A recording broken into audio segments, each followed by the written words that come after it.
In our modern world, we are taught that strength is additive. We believe we must do more, know more, say more, and think more.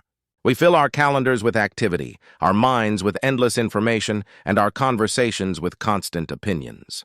We mistake this frantic energy for progress, this noise for importance. But the ancient Stoics knew a deeper truth, that true strength, the unshakable resilience of the soul, is not found in addition, but in subtraction.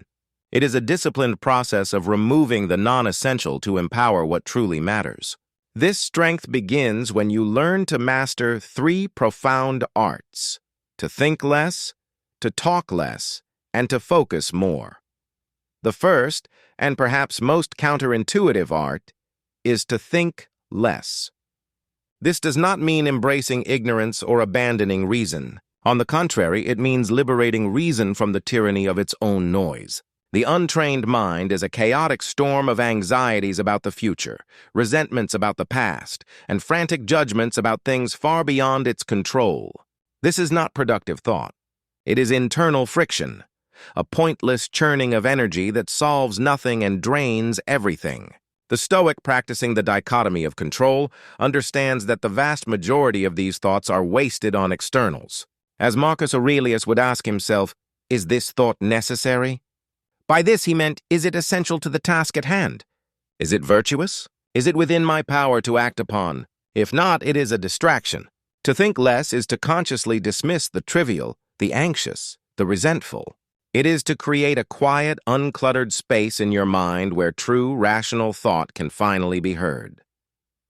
From the quiet mind follows the second discipline, to talk less. Epictetus gave the timeless advice, be silent for the most part, or speak only what is necessary and in few words. In a world drowning in a constant flood of opinions, gossip, and empty chatter, silence is a fortress. The person growing in strength understands that their words have weight and should not be scattered carelessly. Talking less is not about being shy or withdrawn.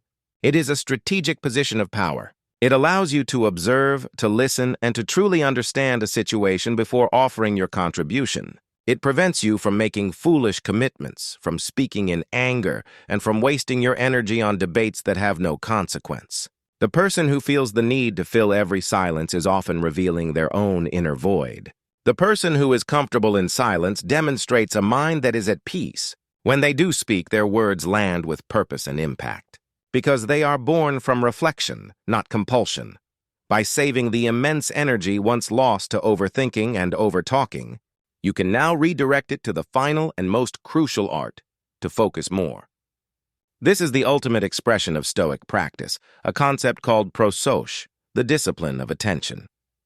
It is the ability to keep your mind fixed on the present moment, on the task at hand, and on your ruling principles without distraction.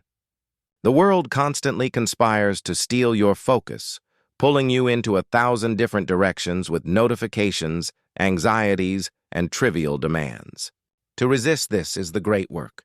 To focus more means to apply your full presence and power to what you are doing right now, whether it is a complex task, a conversation with a loved one, or simply the act of breathing. It is the understanding that the only point of power you ever have is in the present moment.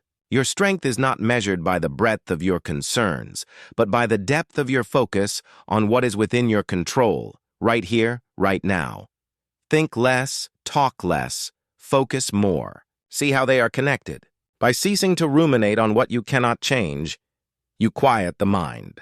By speaking only what is essential, you preserve your energy and dignify your thoughts. And with that quiet mind and preserved energy, you can direct the full, undivided force of your character onto the present moment. This is not a life of emptiness, but a life of incredible density and purpose. It is the art of the sculptor, who creates the masterpiece not by adding more clay, but by chipping away all that is not essential. True strength is the quiet, focused, deliberate application of your power to the things that truly matter. It begins not with a roar, but with the profound peace that comes from mastering your own mind.